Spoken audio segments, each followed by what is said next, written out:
Bonjour à tous, chers frères et sœurs, bienvenue en ce dimanche 21 juillet. Bienvenue à chacun d'entre vous ce matin, que vous soyez ici pour la première fois ou que vous fassiez partie intégrante de notre communauté. C'est un honneur de vous avoir avec nous aujourd'hui.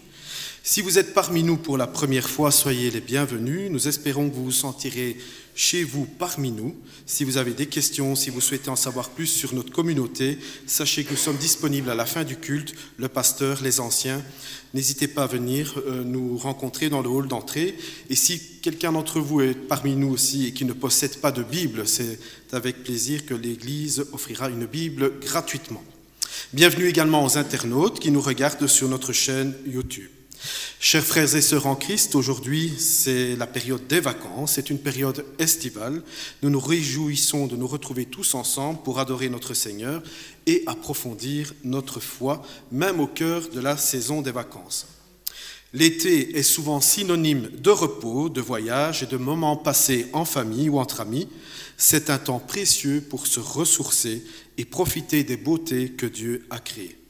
Mais aussi au milieu de ces moments de détente, nous sommes appelés à garder Dieu au centre de nos vies et à ne pas mettre notre foi en vacances. Que ce culte soit pour chacun de nous une opportunité de renouveler notre esprit, de nous recentrer sur ce qui est véritablement important et de nous encourager mutuellement dans notre marche avec Dieu.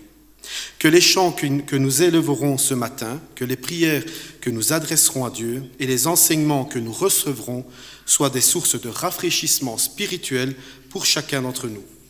Je vous invite donc à ouvrir vos cœurs, à vous engager pleinement dans cette expérience du culte ce matin et que chaque moment soit une occasion de nous rappeler, de nous rapprocher de Dieu et de célébrer sa bonté et sa fidélité. Et même si nous sommes en vacances, c'est les aléas toujours du direct, c'est les congés. Et même si nous sommes en vacances, rappelons-nous que Dieu est toujours présent dans nos vies, toujours à l'œuvre et toujours digne de notre adoration. Je souhaite également rappeler que l'été donc est une période idéale pour partager la foi avec ceux que nous rencontrons, que ce soit lors de nos voyages ou dans nos lieux de repos. Soyons des témoins vivants de l'amour de Dieu, où que nous soyons. Un programme ce dimanche matin, nous avons notre groupe de louanges avec nous. Je vous propose un premier chant, Dieu a une armée. Dieu a une armée qui se lève pour lui obéir, Dieu a une armée qui se lève pour le servir. Peuple de Dieu, lève tes mains pour l'adorer, ouvre ta bouche et Dieu veut parler. Ces paroles encouragent chaque croyant à adorer Dieu avec leurs mains et leur voix et être attentif à sa parole. En somme, ce chant peut avoir un impact spirituel en invitant les croyants à l'adoration, à la soumission et à la volonté de Dieu, à l'attente de sa parole et à la communion fraternelle. Il sert à nourrir la foi et à fortifier la relation avec Dieu et à renforcer également les liens entre les membres de la communauté. Je vous propose que l'on se mette debout pour chanter ce premier chant avec notre groupe de louanges. Chantons avec joie, avec cœur, de pouvoir nous rassembler ce dimanche matin.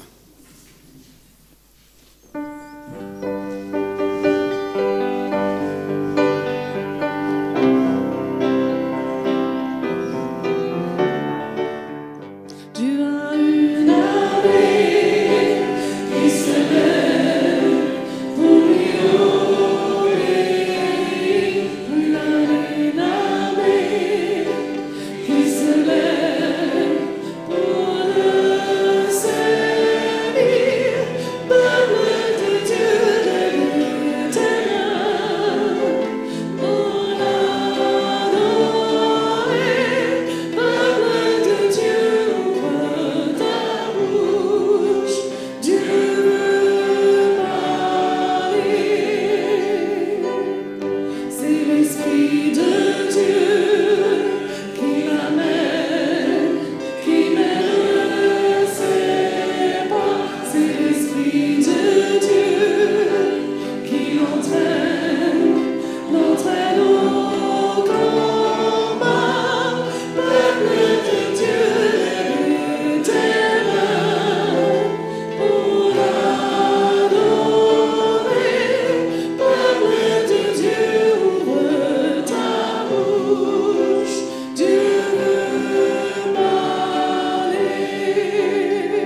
Et l'Église dit Amen.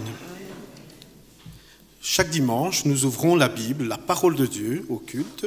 Et ce dimanche matin, c'est un frère et une sœur, c'est Patricia et Sébastien, qui nous feront la lecture dans la Bible. Nous lirons le psaume 27. Le psaume, dans le livre des psaumes, dans l'Ancien Testament. Vous pouvez ouvrir votre Bible, votre smartphone ou votre tablette.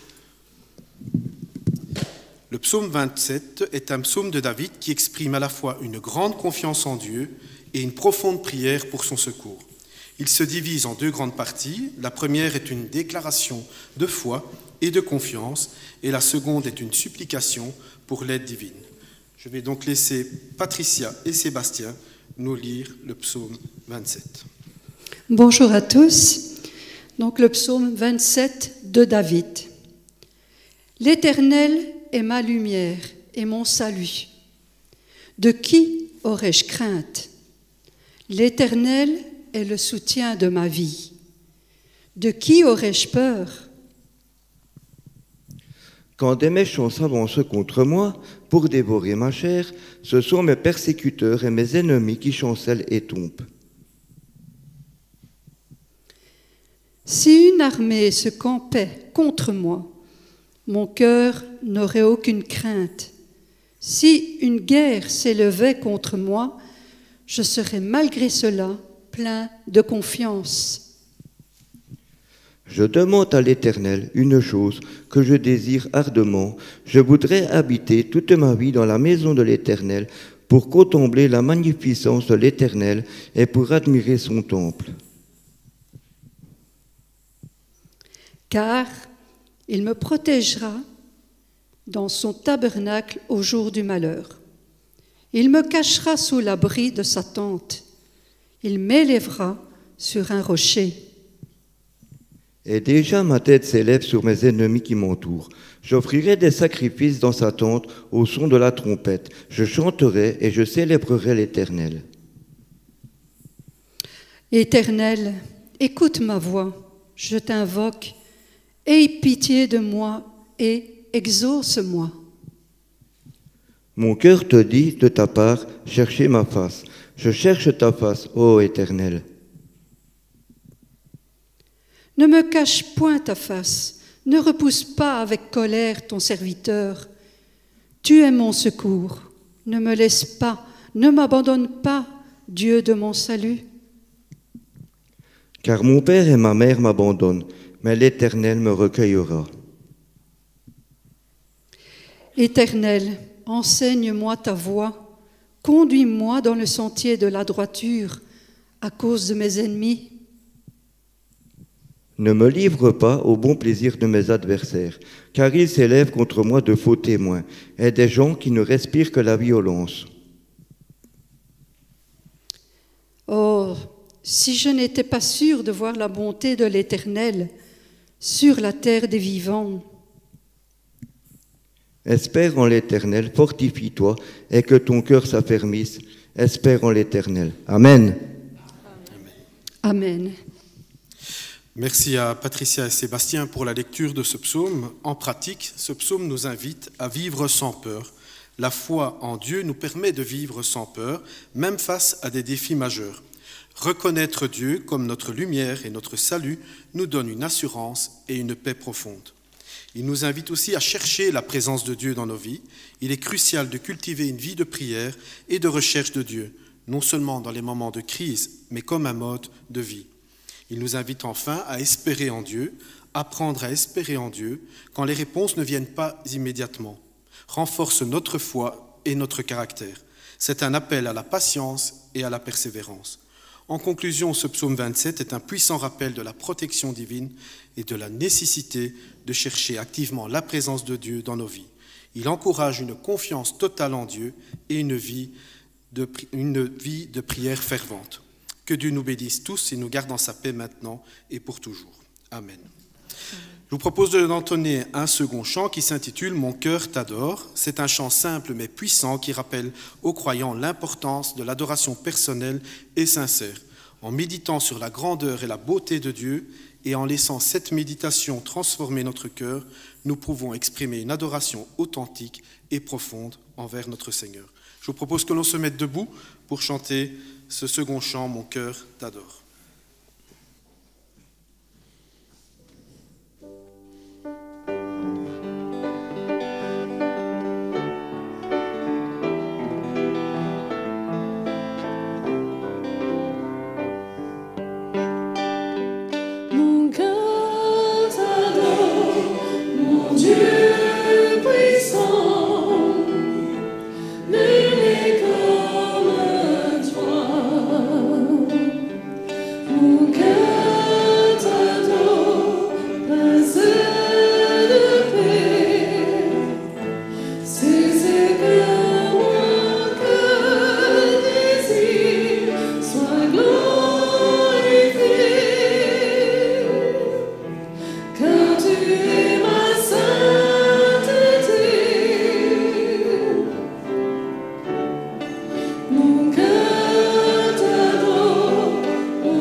Oui, notre Père, nous voulons te remettre le culte de ce matin entre tes mains. Merci pour les frères et sœurs présents dans cette salle. Nous voulons te remettre aussi ceux qui sont absents, en congé ou qui sont peu bien en santé. Nous voulons te demander de les rétablir. Nous te prions également pour les internautes qui nous rejoignent sur le site YouTube, qu'ils se sentent également en communion avec toute cette salle par ton Esprit Saint. Père Céleste, nous voulons te demander aussi ta bénédiction pour chacun d'entre nous. Merci pour la santé que tu nous donnes. Merci pour l'abondance que tu nous donnes. Nous ne voulons pas l'oublier, Père Céleste. Te demandons aussi, Seigneur, ta bénédiction pour nos enfants, pour nos ados, pour nos jeunes, pour les adultes, pour les plus âgés, que tu les gardes, que tu les encourages, que tu les fortifies également. Nous voulons aussi, Seigneur, te dire merci pour la croix, merci pour ton Fils Jésus, merci pour le tombeau, merci pour la résurrection. Merci, Père, car nous prions un Dieu vivant.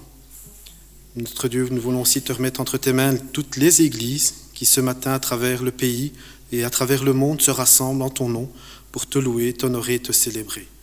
Merci, Seigneur, de bénir notre assemblée, que l'unité règne dans notre assemblée, que l'amour règne dans notre assemblée. Et dirige toutes choses encore ce dimanche matin, uniquement pour ta gloire.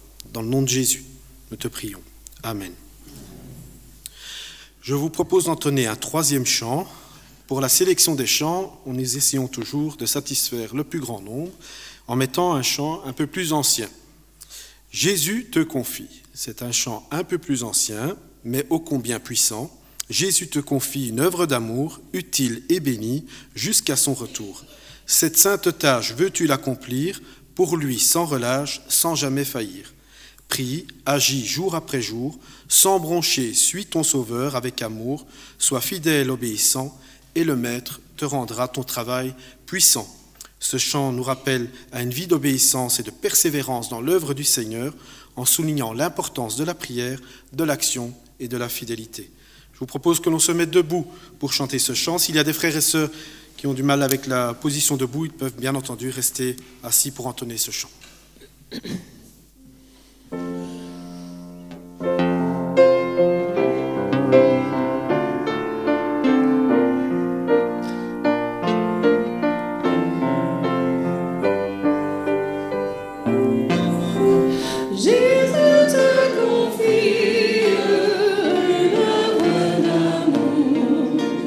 Utile et béni.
Vous l'aurez compris, nous sommes le 21 juillet et c'est la fête nationale belge. Est-ce que quelqu'un sait le nom de cet hymne national? La Brabançonne. Alors, en préparant ce culte, j'ai regardé un petit peu les paroles de la Brabançonne, l'hymne national belge, que je vous cite. « Ô Belgique, ô mère chérie, à toi nos cœurs, à toi nos bras, à toi notre sang, ô patrie, nous le jurons tous, tu vivras toujours grande et belle, et ton invincible unité aura pour devise éternelle le roi, la loi, la liberté. » Alors je me suis dit, comment finalement je vous propose aujourd'hui une Brabançonne revisitée, en y incluant dans cette Brabançonne les valeurs chrétiennes. Donc je vous propose une nouvelle Brabançonne, donc la prochaine fois vous pourrez entonner la Brabançonne avec ces paroles revisitées de cette Brabançonne. Je vous propose comme parole pour cette Brabançonne: Ô Seigneur, ô Père chéri, à toi nos cœurs, à toi nos bras, à toi notre vie, ô Jésus. Nous le jurons tous, tu régneras toujours grand et saint, et ton amour invincible aura pour devise éternelle la foi, l'espoir et l'amour. Cette version adaptée de la Brabançonne pour un chrétien conserve la structure patriotique de l'hymne original, tout en orientant le message vers la foi et les valeurs chrétiennes. Elle exprime une profonde adoration à Dieu, l'engagement à vivre selon les enseignements de Jésus. Je vous propose que l'on s'incline dans la prière pour prier pour notre pays. Oui, Seigneur Dieu, en ce jour de fête nationale, nous te remercions pour notre beau pays, la Belgique. Merci pour la diversité de ses peuples, ses cultures et ses richesses. Nous te prions pour nos dirigeants, que tu les guides avec sagesse et justice dans toutes leurs décisions. Accorde-nous l'unité et la paix, que chaque citoyen puisse vivre dans l'harmonie et la solidarité. Aide-nous à être des témoins de ton amour et de ta grâce dans notre nation. Bénis la Belgique, Seigneur, et fais resplendir ta lumière sur elle. Que notre devise, le roi, la loi, la liberté, reflète aussi ta vérité, ta justice et surtout ta liberté en Christ. Au nom de Jésus, nous te prions. Amen. Avant de laisser la parole à Yves, je vous propose d'entonner un 4e chant qui s'appelle « Rédempteur du monde, Jésus-Christ, Fils de Dieu, ta joie et ta paix m'inondent, toi l'agneau venu des cieux ».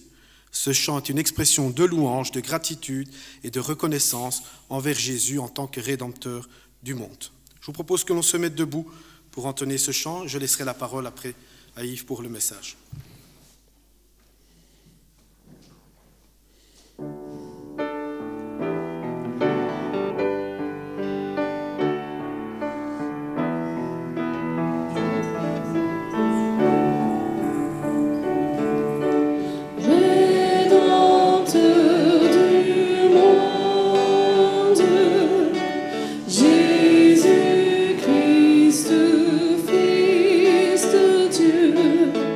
Ta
Chers frères et sœurs, chers amis, chers visiteurs et chers internautes, bonjour. Et je peux le dire exceptionnellement aujourd'hui, chers compatriotes, salutations. Je vous avoue que j'ai toujours rêvé de dire ça, ça fait vraiment officiel, comme ça j'ai l'impression d'être président, chers compatriotes. Alors aujourd'hui, c'est jour de fête nationale pour nous les Belges. Cocorico. Aujourd'hui, on peut être fier d'être belge. J'aimerais le rappeler. Parfois, je complexe un petit peu quand je vois les Américains, ils sont toujours « c'est le pays le plus grand du monde, God bless America ». Quand je vois les Italiens, « Forza Italia ». Puis je dis « et nous les Belges ».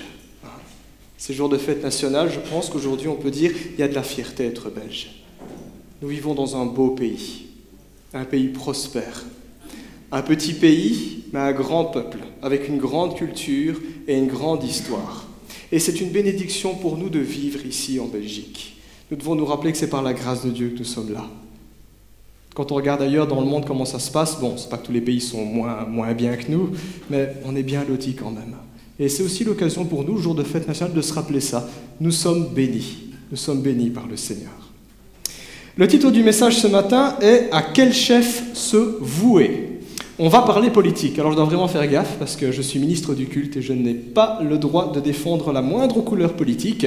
Nous allons parler politique avec la Bible, pas avec les programmes des différents partis politiques ici en Belgique. À quel chef se vouer ? C'est pas toujours facile en tant que chrétien de se dire mais comment la foi et la politique peuvent s'articuler ? Comment puis-je être patriote vis-à-vis de ma nation et en même temps citoyen du royaume des cieux ? Comment puis-je me soumettre aux autorités de mon pays tout en étant soumis à Dieu ? De tout temps, l'Église du Christ, les chrétiens ont dû lutter avec ces questions-là. Et on va parler de ça aujourd'hui, politique et foi. Je ne serai pas exhaustif, il y aura moyen d'écrire un livre, mais nous allons tracer quelques grands principes qui vont pouvoir nous aider à trouver notre juste place et notre particularité chrétienne en tant que citoyens belges ici au XXIe siècle. Alors c'est aujourd'hui jour de fête nationale. Alors que fait-on ? Je déplore avec beaucoup de tristesse que beaucoup de Belges ne savent plus ce qu'on fête le jour de la fête nationale. Nous célébrons le 193e anniversaire de la prestation de serment de notre tout premier roi qui était protestant, Léopold de Saxe-Cobourg-Gotha, dit Léopold Ier. Avant les événements entourant cette date, la Belgique en tant que pays n'existait pas. Nous étions un peuple qui passait d'une puissance à l'autre au gré des guerres, des alliances et des arrangements politiques. Lorsque nos voisins français nous ont envahis sous Napoléon, eh bien, nous sommes devenus français, alimentant les armées françaises pour les conquêtes de Napoléon. Quand Napoléon a été déchu en tant qu'empereur, les nations européennes se sont réunies au congrès de Vienne et elles ont décidé unilatéralement, sans demander notre avis, que nous, peuple belge, nous serions donnés aux Pays-Bas. Pour quelle raison ?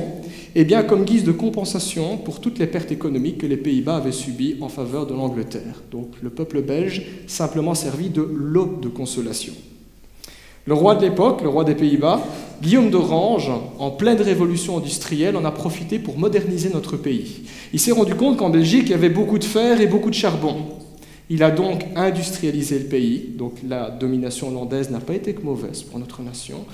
Il a développé tout ce qui était l'industrie minière, l'industrie du fer, il a développé des canaux, il a développé les chemins de fer, il a développé des routes, et surtout, il nous a beaucoup taxés, et il a mené une politique discriminatoire envers les Belges, ne permettant pas au peuple belge de pouvoir occuper des fonctions, des hautes fonctions dans la société. Les Belges se sont alors regroupés, ils ont envoyé une délégation au roi des Pays-Bas, demandant des concessions. Et je suis convaincu que si le roi des Pays-Bas à cette époque avait accepté ces concessions, nous serions toujours hollandais. Mais le roi de Hollande n'a pas voulu répondre favorablement à nos revendications. Et le 25 août 1830, les Bruxellois se sont insurgés et ils se sont très vite retrouvés, ils ont vite été rejoints par tous leurs compatriotes belges. Et c'est ainsi que les hostilités ont commencé. Alors j'ai relu un petit peu l'histoire pour voir comment ça s'est passé, puisque je me suis dit comment les Belges s'y sont pris, on n'avait pas d'armée régulière, il n'y avait pas de service militaire. Alors les combats étaient assez cocasses, l'armée hollandaise était une armée entraînée, équipée, ils circulaient dans les rues de Bruxelles, et pendant ce temps-là, les Belges, ils circulaient dans les maisons, et ils avaient abattu les murs pour circuler d'une maison à l'autre. N'ayant pas d'armes, ils jetaient sur les soldats hollandais tout ce qui leur passait par la main, des tables, des chaises, des pots de chambre, des meubles, tout ce qu'ils pouvaient. Et c'est comme ça qu'on a chassé les Hollandais globalement, dans les grandes lignes. On appelait cet épisode les Journées de septembre. Elles ont duré jusqu'à octobre 1830. Puis en octobre 1830, les nations européennes, les puissances européennes se sont dit il faut que ça se calme, et se sont réunies à Londres. C'est ce qu'on a appelé le Congrès de Londres. Et là, aux grandes dames de Guillaume d'Orange, les nations européennes ont décidé de reconnaître cet état de fait. Les Belges ne veulent plus vivre sous occupation. Et c'est ainsi que nous avons progressivement gagné notre indépendance. C'est d'ailleurs une prouesse que l'histoire belge continue, parce que la plupart de nos voisins estiment que notre pays est ingouvernable et même incompréhensible. Est-ce que vous avez déjà essayé d'expliquer à nos voisins la politique belge ? C'est un vrai casse-tête, pourtant c'est pas compliqué. Nous avons 3 régions, 3 communautés linguistiques, 3 niveaux de pouvoir pour un total de 6 gouvernements faciles. En 2011, la Belgique a d'ailleurs détrôné l'Irak, et c'est pas glorieux, qui jusque-là détenait le record de la plus longue crise politique, 290 jours sans gouvernement. Nous, la Belgique, on a fait mieux, on a fait 541 jours et sans tomber dans l'anarchie. Voilà, si vous connaissez des Français, rassurez-les avec leur situation politique, on peut leur expliquer que tout va bien se passer. On a survécu 541 jours sans gouvernement. Difficile de gouverner la Belgique. Difficile tout simplement de parler politique, peu importe notre nationalité. Parler politique est souvent un sujet qui enflamme les cœurs. D'ailleurs, dans certaines familles, on dit on ne parle pas politique, on ne parle pas religion autour de la table, sinon ça va mal finir. Il y a parfois des familles, et c'est triste, j'ai pas vu beaucoup ça ici en Belgique, mais ma belle-sœur est américaine, elle me disait qu'aux États-Unis c'est parfois le cas. Quand une partie de la famille est républicaine et l'autre démocrate, alors là on peut plus se piffer. On ne se parle plus. Ça nous fait rire, mais quand même, c'est vrai, les questions politiques, ça peut diviser, ça peut même diviser l'Église. Hein. Si on commence à dire qui a voté PS, qui a voté MR, qui a voté Tchik, qui a voté Tchèque, on va certainement commencer à argumenter en disant c'est pas biblique d'avoir fait ça. Devant le journal parlé le soir, chacun y va de son petit commentaire. Vous le faites tous, je le fais aussi. Chacun y va de son petit commentaire, convaincu de savoir mieux que l'autre comment on fait pour gouverner un pays, franchement. Notre pays, si gouvernement, vous croyez savoir mieux que l'autre comment on fait ? En général, nos propos se réduisent à ces 2 phrases. Il faut qu'on fasse ci. Il n'y a qu'à faire ça. Eh bien, si c'était facile, ce serait déjà le paradis sur terre, hein, si c'était si facile. D'autres personnes se désintéressent parfois de la politique, en se disant on s'en fiche, c'est tous des pourris et on vivra en marge de la société. Et même parmi les chrétiens, certains pensent encore aujourd'hui que voilà un sujet charnel, pécheur, inintéressant. La politique, c'est le monde. Les finances, c'est le monde. Oui, parce que tout le reste, c'est pas le monde.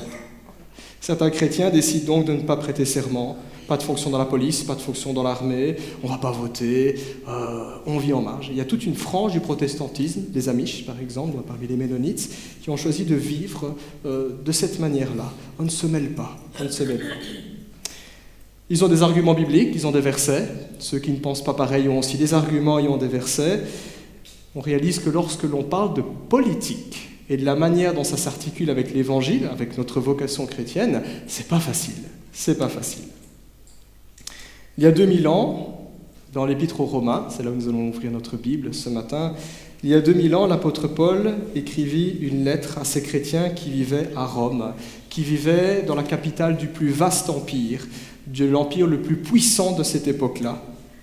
À Rome, ces chrétiens vivaient chaque jour, ils voyaient, ils côtoyaient chaque jour ce qui faisait la gloire et la puissance de cet empire, mais ce qui faisait aussi sa honte et sa dépravation. Dans la Bible, notamment dans l'Épître aux Philippiens, on apprend que dans l'entourage de l'empereur, il y avait des chrétiens, et que même dans sa garde personnelle, les prétoriens, on trouvait des disciples de Jésus-Christ.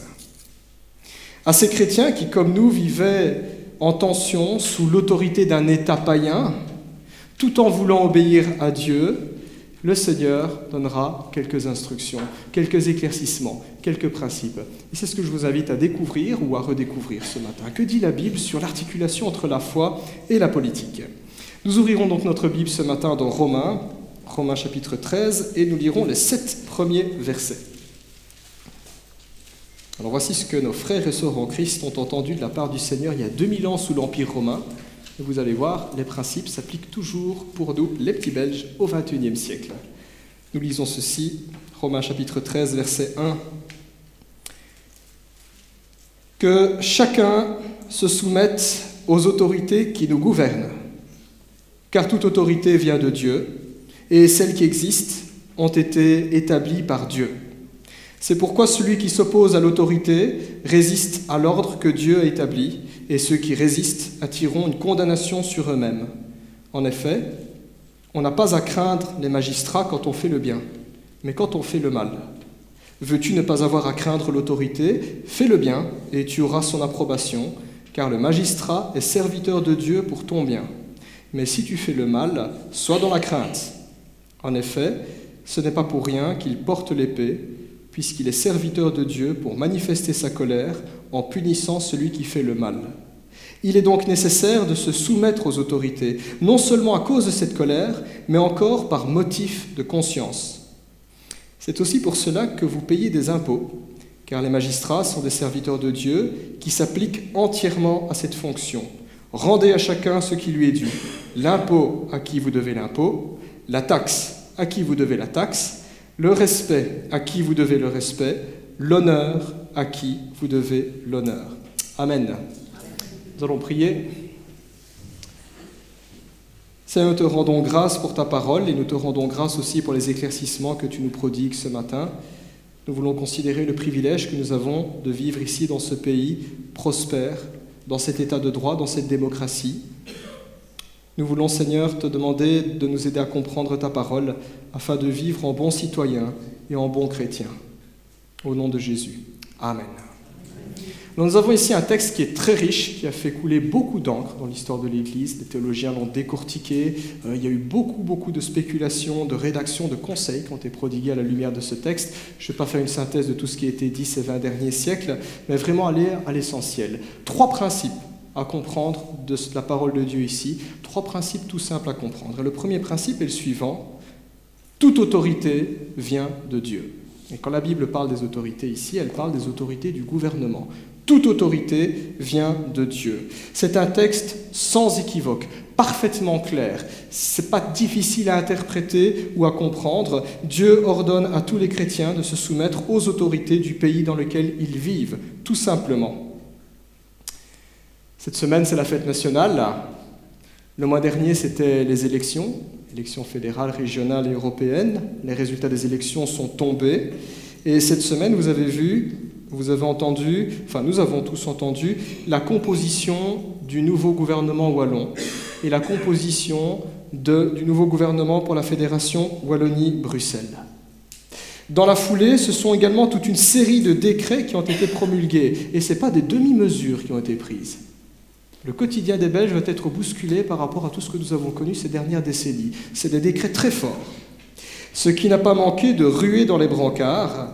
Ces décrets ont été acclamés par les uns. Certains ont applaudi en disant « enfin un changement qu'on avait besoin ». Et d'autres se sont mis en colère en entendant ces décrets.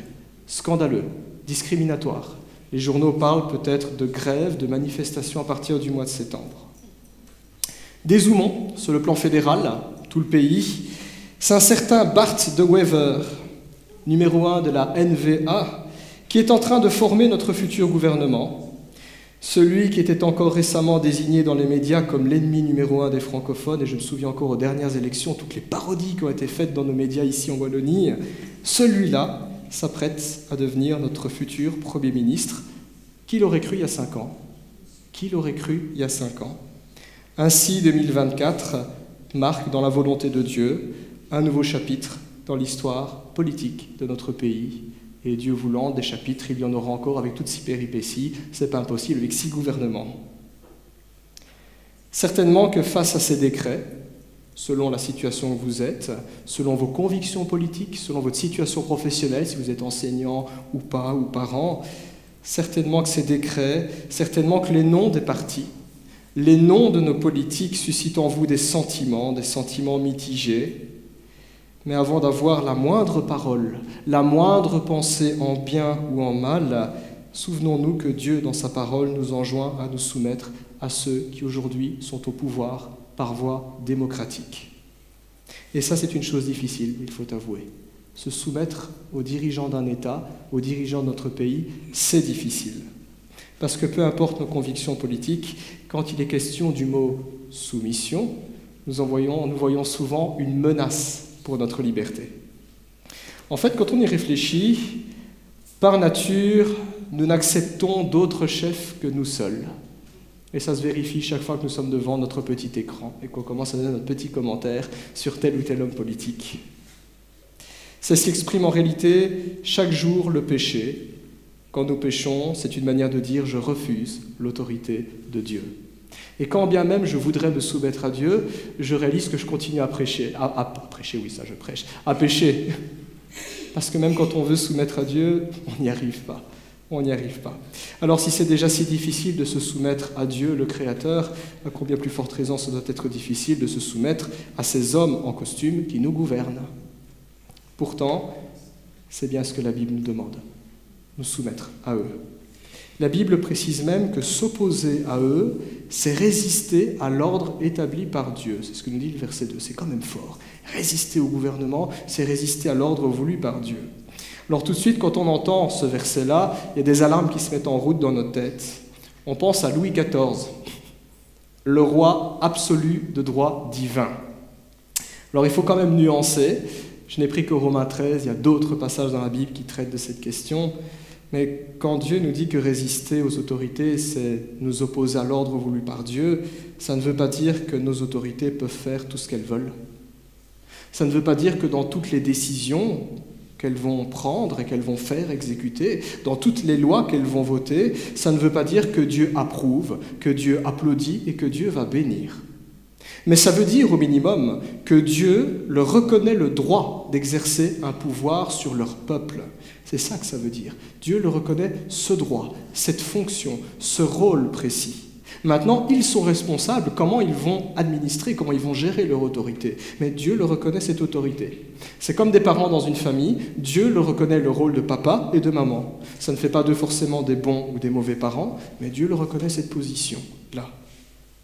Autrement dit, quand on regarde l'histoire, quand on regarde la Bible, Dieu veut que les peuples de la terre aient des chefs. Dieu permet aux peuples de la terre d'organiser leur société. Démocratie d'un côté, dictature de l'autre, théocratie d'un côté, que sais-je, mais c'est une liberté que Dieu accorde aux peuples de la terre, qu'ils organisent leur société. Ils en sont responsables. Ici en Belgique, nous avons le luxe de vivre en démocratie, nous avons le luxe de voter. C'est même une obligation de voter. Je discutais il n'y a pas longtemps, il y a des gens qui me disaient « mais c'est débile, chez vous en Belgique, vous êtes obligés de voter ». Moi je ne trouve pas ça débile, je trouve ça très intelligent, ça responsabilise le peuple. Parce que sinon, on ne vote pas et on laisse les extrémistes voter. Et là, il y a des soucis. Certes, le système parfait n'existe pas, il n'existe pas. Mais c'est déjà un privilège que de pouvoir avoir cette liberté d'exprimer notre avis, d'exprimer nos convictions politiques. Parce qu'il y a des endroits sur Terre où les peuples n'ont rien à dire et ils soupirent après ce qu'on désire. À ceux qui veulent se plaindre de la Belgique, je réponds simplement, changez votre place avec les migrants qui essaient de traverser la Méditerranée. Nous sommes bien lotis.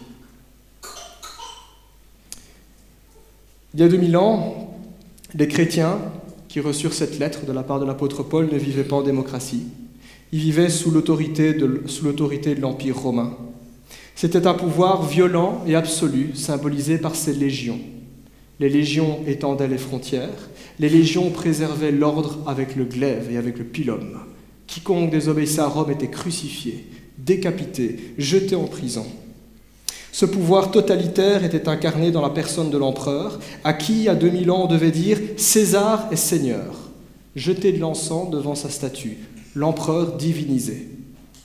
L'histoire retient que certains empereurs s'en prendront aux chrétiens, ils les jetteront au lion dans l'arène, feront d'eux des torches dans le jardin et les livreront à toutes sortes de supplices, parce que ces derniers refuseront de dire « César est Seigneur ».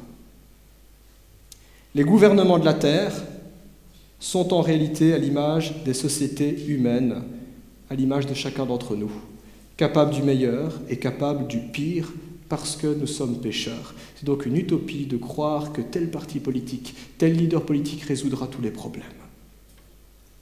Mais cela n'empêche pas Dieu d'accomplir ses plans malgré nos travers. Et quand je dis nos travers, je parle aussi des péchés et des manquements du peuple de Dieu.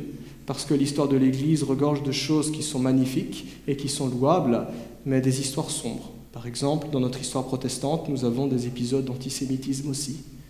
Mais malgré nos travers, ça n'empêche pas Dieu d'accomplir ses plans. Et c'est aussi toute la leçon qu'on voit quand on survole la Bible, en particulier l'histoire d'Israël. Quand le peuple d'Israël était fidèle ou infidèle à Dieu, quand le peuple d'Israël avait des bons rois ou des mauvais rois, ça n'a pas empêché Dieu d'agir pour racheter son peuple à chaque fois. Même des rois païens se sont retrouvés à exécuter la volonté de Dieu, souvent à leur insu. Nebuchadnezzar, par exemple, l'empereur de Babylone, roi de Babylone, il ne savait pas, mais il exécutait les jugements de Dieu sur son peuple. Le roi Cyrus, qui a promulgué un édit qui a permis aux Juifs de rentrer sur leur terre, il ne savait pas. Mais Dieu se servait de ce roi païen malgré lui pour bénir son peuple. Le roi Assuérus, dans l'histoire d'Esther, l'empereur, l'homme politique le plus puissant de la terre, Dieu va se servir de lui pour protéger les Juifs. C'est l'histoire avec Esther, Mardochée. Vous voyez dans les évangiles, à la Pâque, Juifs et païens se liguent pour mettre à bord le Messie, et pourtant s'accomplit le plan rédempteur de Dieu. C'est ironique. Quoi que puissent planifier les dirigeants de la terre, quoi que puissent décider les peuples, ils ne sont en réalité qu'un courant d'eau que Dieu incline comme il le souhaite dans le creux de sa main. C'est ce que nous dit Proverbes chapitre 21, verset 1. Dieu a ses plans et les plans des hommes sont à l'intérieur de ses plans. Voilà, Dieu n'est pas pris par surprise. La Bible nous rappelle que voilà la source de tout véritable pouvoir. C'est là où prennent leur source la puissance et l'autorité. C'est en Dieu. Et c'est ce que Jésus rappellera ironiquement au grand prêtre et à Pilate. Au grand prêtre, il dira « Tu n'aurais pas d'autre autorité s'il ne t'avait pas été donné d'en haut. » Et à Pilate, il lui dira « Tu le dis, je suis roi. » Ironie. Et pourtant, dans l'Évangile, dans la croix, on retrouve ici le roi des rois qui confirme que cette autorité que ces hommes peuvent exercer vient de Dieu, aussi imparfaite et aussi injuste puisse-t-elle être. Dieu nous conduit ainsi à lui faire confiance quand on parle de politique, quand on parle de direction des peuples, quand on parle de régime politique, de programme. Dieu nous conduit ainsi à lui faire confiance. La souveraineté de Dieu n'écrase pas la responsabilité des peuples et la responsabilité de leurs leaders. Mais sa souveraineté nous pousse à accepter qu'une situation politique particulière peut être permise par Dieu sans forcément qu'elle soit approuvée ou bénie par celui-ci. Par la foi, nous comprenons alors qu'au-delà de ceux qui nous gouvernent, des hommes qui nous gouvernent, il y a un grand Dieu qui gouverne l'histoire. Au-delà des crises qui peuvent se dérouler, comme 541 jours sans gouvernement, il y a le plan de Dieu qui avance. Notre part en tant que chrétiens est donc de continuer à faire ce qui est juste, en nous soumettant et en respectant ceux qui nous gouvernent. C'est là le premier principe que l'Écriture nous donne dans ce passage. Toute autorité vient de Dieu. Voir au-delà de ce que les hommes peuvent faire, voir au-delà de l'instant T, comprendre le plan de Dieu dans son ensemble. On ne pourra pas, mais dans ce que Dieu nous permet de comprendre et de voir. Deuxième principe. Dieu combat aussi le mal par le biais des autorités terrestres. Je répète, Dieu combat aussi le mal par le biais des autorités terrestres. Ça, c'est difficile à accepter, surtout quand on voit parfois certaines lois qui vont complètement à l'encontre de nos convictions religieuses. Et pourtant, même au travers d'autorités imparfaites, ou parfois même d'autorités abusives, comme dans des dictatures, d'une certaine manière, Dieu combat aussi le mal par le biais de ses autorités, qu'elles en aient conscience ou non. Les autorités dans la Bible sont décrites comme étant des serviteurs de Dieu. Quand j'ai lu ce texte, je me suis dit quand même, faut pas pousser quoi. Tel parti politique, tel homme politique, serviteur de Dieu. Et pourtant, c'est bien le vocabulaire qui est employé dans la Bible. Pour nous chrétiens, serviteurs de Dieu, c'est quand même une expression qui est forte. Nous l'employons volontiers pour un pasteur, pour un missionnaire, pour Billy Graham, pour Hudson Taylor. Quoique la Bible nous dit que tous les chrétiens sont serviteurs de Dieu. Nous sommes tous appelés à servir Dieu. Ce n'est pas un grade, ce n'est pas un titre qu'on va donner à un pasteur ou à quelqu'un qui serait grand à nos yeux. Mais ce titre de serviteur de Dieu, on ne se presse pas pour le délivrer à nos politiciens. Et certainement pas à des politiciens qui ne craignent pas Dieu, qui ne sont pas croyants. Et pourtant, c'est le vocable que la Bible emploie. Le magistrat est serviteur de Dieu. Ils sont serviteurs, non pas au sens où ils servent dans l'Église, mais où ils servent dans la société. C'est, pourrions-nous dire, un appel séculier au même titre que certains chrétiens ont un appel séculier. Voilà, j'exerce un travail hors de l'Église, et d'autres en appellent dans le ministère. Eh bien, ce sont des appels différents. Il n'y en a pas un qui est supérieur à l'autre, ils ont leur importance dans le plan de Dieu. Les hommes politiques ont un appel séculier. Quand on réfléchit à ce principe et quand on essaie de voir les ramifications, ça devient extrêmement pertinent, et c'est toujours pertinent ce que la Bible dit. Parce que ces hommes et ces femmes qui nous gouvernent assument effectivement des fonctions essentielles sans lesquelles notre société s'effondrerait. Quelles sont ces fonctions essentielles? Juste quelques-unes sans être exhaustif. La justice, l'armée pour nous protéger, la police pour maintenir l'ordre, les affaires étrangères pour ne pas qu'on tape sur nos voisins français, hollandais, allemands ou anglais, et qu'on puisse faire affaire avec eux, la santé pour qu'on ait des hôpitaux, des infirmiers, des médecins, l'emploi pour que tout soit bien cadré, que ce soit le moins injuste possible, l'économie, l'éducation, l'agriculture, l'énergie, les transports et même les services publics dont nous nous plaignons souvent. C'est vrai, quand on parle des fonctionnaires, on dit toujours que c'est un tas de fainéants qui sont trop payés. Mais réfléchissons à ça. S'il n'y avait pas de fonctionnaires, on ferait comment? Pour avoir une carte d'identité, pour toucher sa pension. Il y a des pays où la fonction publique, il n'y a rien qui avance tant qu'il n'y a pas de dessous de table. Ce n'est pas le cas en Belgique. Alors oui, nos services publics, ce n'est peut-être pas les meilleurs du monde, mais ça tourne. Ça tourne.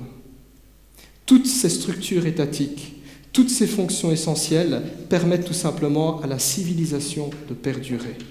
Elles servent le bien commun, et en cela, elles sont conformes à la volonté de Dieu. Elles sont un don.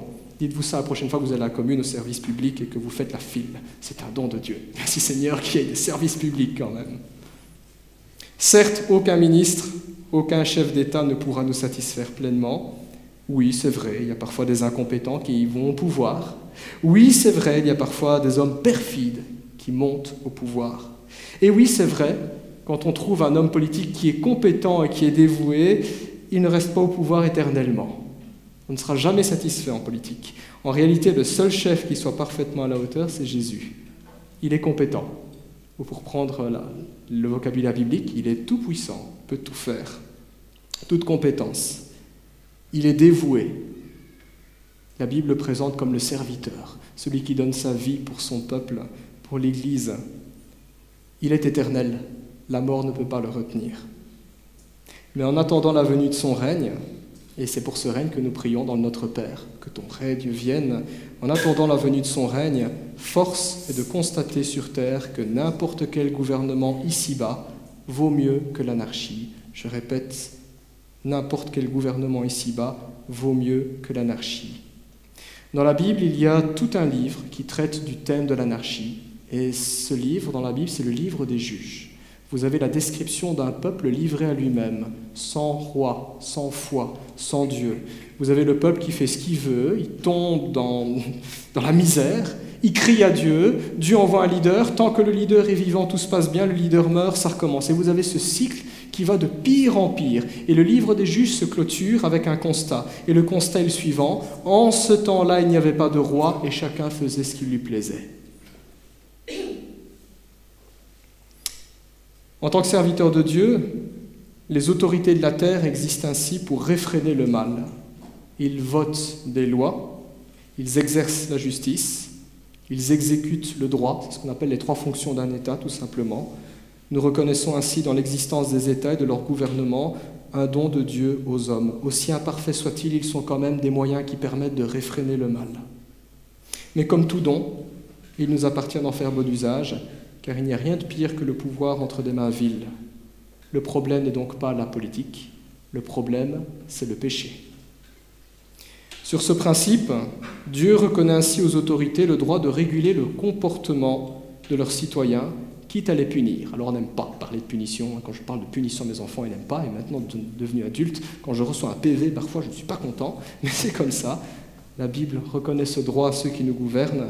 Un gouvernement a le droit d'avertir, de mettre des PV, des amendes, de jeter des citoyens en prison, ou de soumettre même des citoyens à des travaux d'intérêt généraux, et certains diront aussi la peine de mort. Le débat est ouvert, il y a des chrétiens qui sont pour ou contre la peine de mort. Romains 13 parle quand même du glaive du magistrat. Certains y voient le symbole de l'autorité romaine, d'autres y voient quand même la peine de mort qui était en vigueur sous l'Empire romain. Se comporter en bon citoyen, n'a donc rien d'étonnant pour nous chrétiens, parce que ça fait partie de notre vocation, qui est d'avoir un bon témoignage et d'être en bénédiction pour notre prochain. Ça découle tout naturellement du fait « j'aime Dieu, je respecte Dieu, j'aime mon prochain, je respecte mon prochain », à commencer par ceux qui nous gouvernent, mais par mes compatriotes également. Le but de Romains 13 ici n'est pas de débattre sur toutes les lois de notre pays. Oui, il y a des lois, on peut dire que sous l'angle de la Bible, nous ne pouvons pas être d'accord. Il y a des lois avec lesquelles on peut tout à fait être d'accord, mais le but du passage n'est pas de débattre sur le contenu de toutes nos lois, mais de nous aider, entre autres, à prendre conscience que si en Belgique, nous avons autant de droits, s'il y a de l'ordre, si nous jouissons de toutes sortes d'avantages comme une mutuelle, un syndicat, des allocations, une pension, c'est parce qu'un jour, des politiciens dans notre pays se sont comportés consciemment ou non en bons serviteurs de Dieu. On peut dire qu'ils ont fait du bon travail et nous en récoltons les fruits aujourd'hui. Prions alors que le Seigneur suscite des hommes et des femmes compétents, consacrés, dévoués et surtout craignant Dieu pour nous gouverner. Nous n'en serons que plus bénis. Voilà une réaction constructive en tant que chrétien. Au lieu de camper et de dire « je ne suis pas d'accord, critiquer », bénir, prier et jouer fidèlement notre rôle de citoyen pour le bien de la nation aussi. C'est donc le deuxième principe que nous voyons dans ce texte ici. Dieu se sert des autorités terrestres pour réfréner le mal. Dernier principe que nous pouvons tirer de ce texte, toute autorité est digne de respect. Toute autorité est digne de respect. Dans le verset 6 et 7, il est question du respect que nous devons à nos autorités. Il est question de rendre l'honneur, le respect, les taxes et les impôts acquis de droit. Moi, j'aime pas être taxé. Chaque fois qu'on sort du supermarché, on regarde son ticket, vous avez toujours le mot TVA. C'est fou, c'est un petit mot, 3 lettres qui apparaissent partout. Et pourtant, on doit y passer. Il ne s'agit pas d'une soumission résignée. Il ne s'agit pas d'une soumission à contre-cœur, juste en apparence, parce qu'on n'a pas le choix, et puis on va critiquer, on va maudire, on va cultiver de la rancune, de la frustration, de la colère. Mais il s'agit d'une soumission de cœur qui est sincère et qui est volontaire. Peut-être pas joyeusement, personne n'aime être taxé, mais de comprendre le sens qui est derrière également ce principe de taxe, d'impôt, de respect, d'honneur dont la Bible parle. Se soumettre volontairement, se soumettre de cœur, n'est possible que si nous avons confiance en Dieu et que nous reconnaissons le fait qu'il donne autorité à nos chefs pour nous gouverner. Bien entendu, cela ne veut pas dire que nous devons obéir aveuglément à nos autorités. Jamais vous ne trouverez dans la Bible où vous dites « ne réfléchissez pas et faites ce qu'on vous dit ». Cela ne signifie pas que nous devons obéir aveuglément à nos autorités. Quelques exemples dans la Bible, le cas des apôtres. Par exemple, dans le livre des Actes, Actes chapitre 5, verset 29, vous avez les apôtres qui sont capturés, qui sont arrêtés plus précisément, et ils sont convoqués devant les autorités juives de l'époque. C'était le Sanhédrin. C'était un conseil de 71 ministres avec des soldats, et ils comparaissent devant eux. Et les autorités juives disent aux apôtres « Nous vous interdisons de parler de Jésus-Christ ». C'est terminé cette histoire. Terminé. La réaction des apôtres est très intéressante.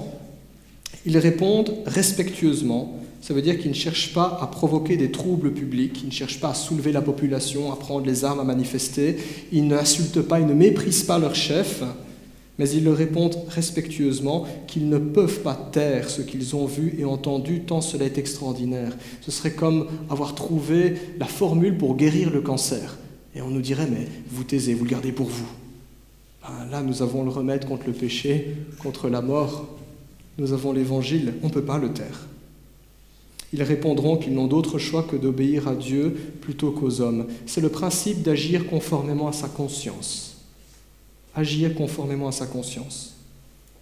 La Bible nous donne également comme autre exemple, par rapport à une bonne réaction, par rapport à un pouvoir abusif ou oppressif, le cas de David. David est désigné dans la Bible comme étant l'homme selon le cœur de Dieu, pas un homme parfait, mais l'homme selon le cœur de Dieu. Intéressant son histoire. La première partie de sa vie, c'était un chef militaire au service du roi Saül, toujours loyal envers son souverain, toujours accompli ses missions, correct, irréprochable. Et pourtant, Saül, jaloux de David, décidera de le traquer, de le pourchasser pour le mettre à mort. Dans sa fuite, nous apprenons qu'à 2 reprises, David eut l'occasion d'assassiner cet homme qui en voulait à sa vie. Il aurait pu le faire.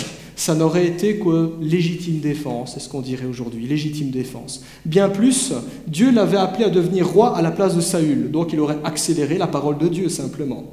Mais David n'en fit rien, répondant à ces hommes qui le pressaient de passer à l'acte qu'il ne porterait pas la main contre loin de l'Éternel. Intéressant. Nous avons ici quelqu'un qui avait compris ce que ça signifie, le respect. Nous pourrions en dire autant de Jésus-Christ, qui à aucun moment pendant son faux procès ne menaça, n'insulta, ne méprisa les autorités juives et romaines qui se moquèrent de lui avant de le livrer à une mort douloureuse et honteuse. À aucun moment le Christ a dit « mais taisez-vous, bande de misérables ». Aucun moment. Nous pensons à nos frères et sœurs qui nous ont précédés dans la foi, qui devant les autorités romaines, quand ils furent priés de renoncer à Jésus-Christ et de confesser que César est empereur, répondirent respectueusement aux autorités « non possumus », qui signifie en latin « nous ne pouvons pas ». Ce n'est pas qu'ils ont dit « nous prenons les armes et nous allons renverser et créer un nouveau régime », nous ne pouvons pas.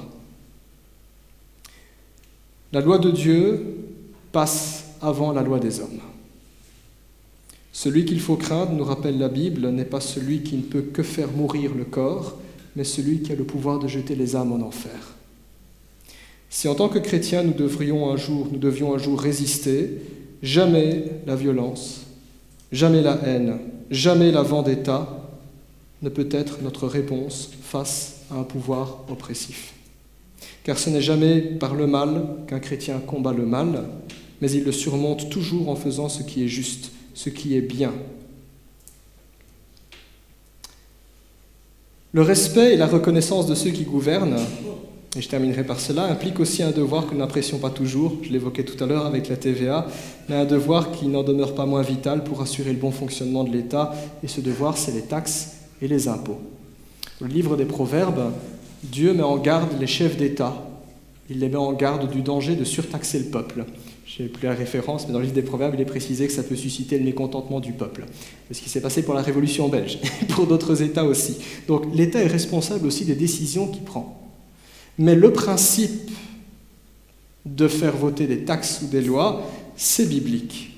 C'est la contribution de chaque citoyen, c'est la contribution de chaque chrétien au bien-être collectif, à tous ces services qui nous rendent la vie plus facile.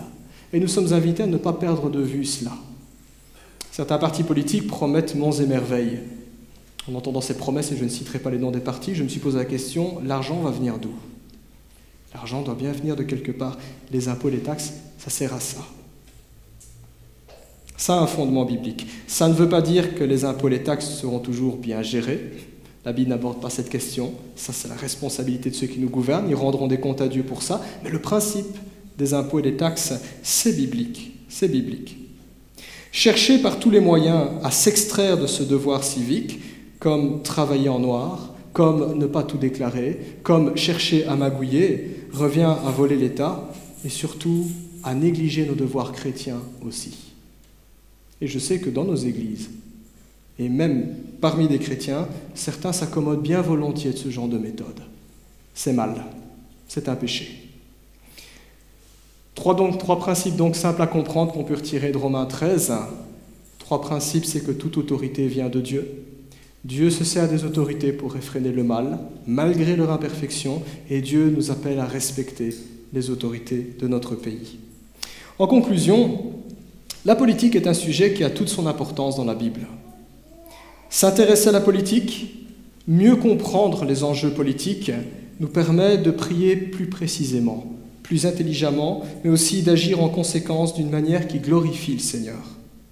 Notre vocation chrétienne est d'être en bénédiction pour notre pays. Nous devrions être réputés, nous chrétiens, pour être de bons citoyens, de bons patriotes, j'oserais dire. Ça ne veut pas dire tout approuver, mais des gens qui ont un comportement correct, honorable.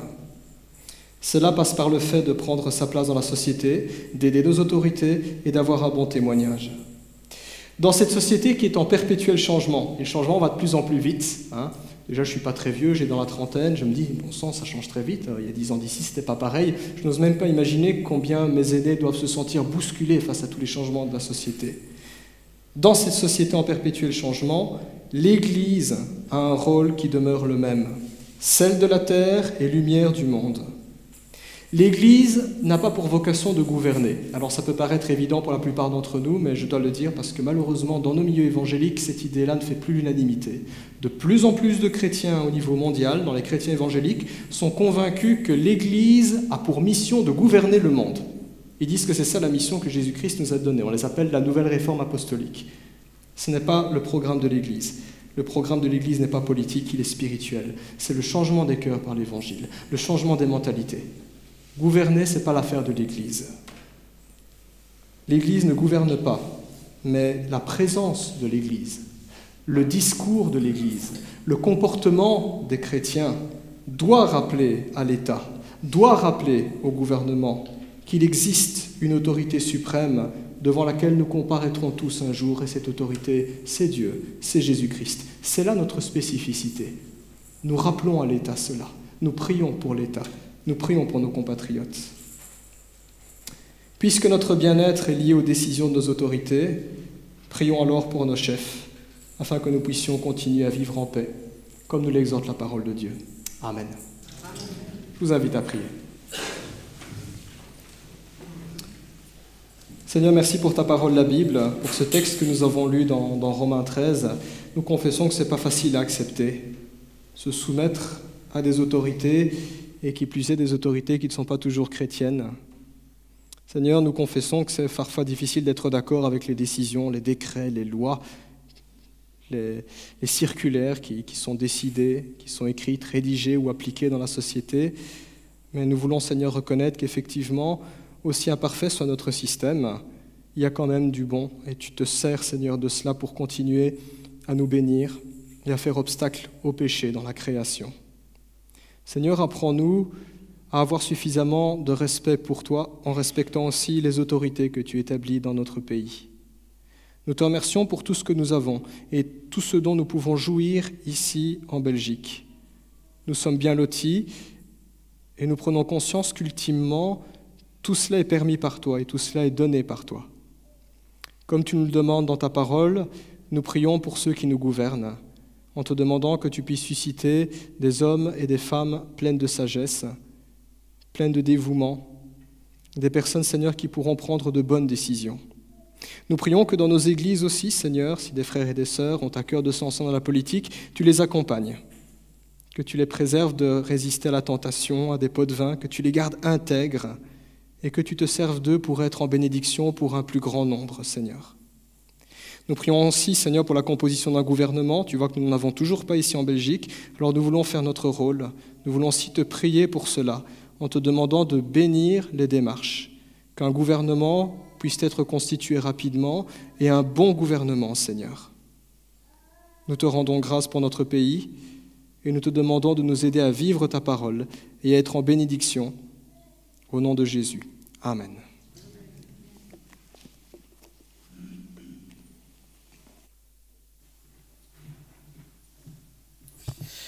Voilà, merci beaucoup Yves pour ce message de circonstance. Je vous propose, avant de partager le repas de la Sainte Seine, de chanter un autre chant avec notre groupe de louanges, avec Aveline et Jean-Louis. Je n'ai que toi dans le ciel, je ne désire rien d'autre que toi sur la terre.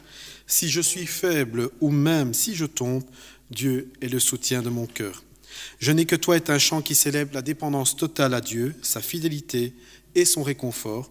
Il exprime une profonde gratitude pour la présence constante de Dieu et sa capacité à être un soutien dans toutes les circonstances de nos vies. Je vous propose que nous se mettions debout pour chanter ce chant avec notre groupe de louanges.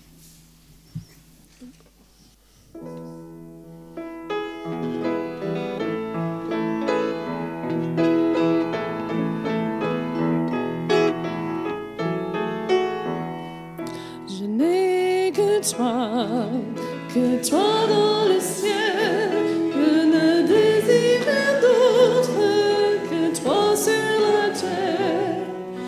Je suis faible, ou même si je tombe, Dieu est le soutien de mon cœur.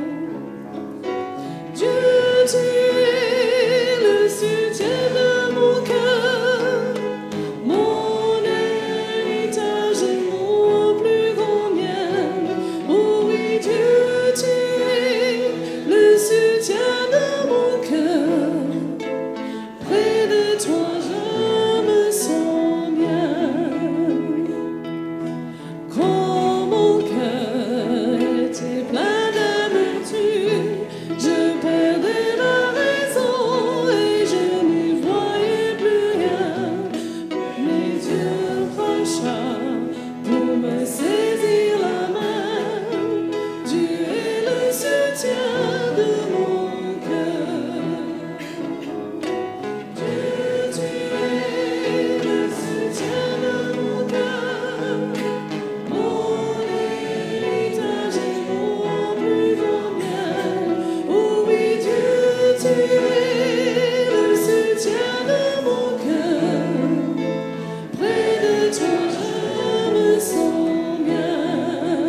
Seigneur, merci pour le message de l'Évangile qui renforce notre foi.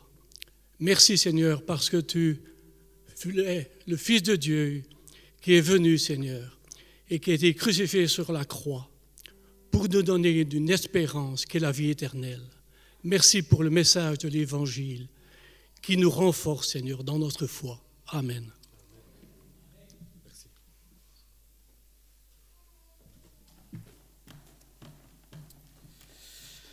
Nous arrivons tout doucement à la fin de notre culte. Rassurez-vous, nous sommes dans les temps.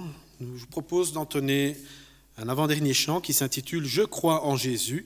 C'est un chant qui célèbre la foi en Jésus-Christ, sa résurrection, son sacrifice et son règne éternel.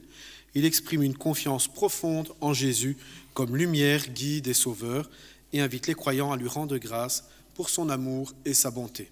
C'est durant ce chant que nous louerons également le Seigneur Jésus par nos offrandes, que chacun donc se sente libre d'apporter sa contribution à ces offrandes. C'est notre frère André qui se chargera de l'offrande. Je crois en Jésus, je vous propose que l'on se mette debout pour chanter ce chant.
Après ta mort, tu t'as ressuscité.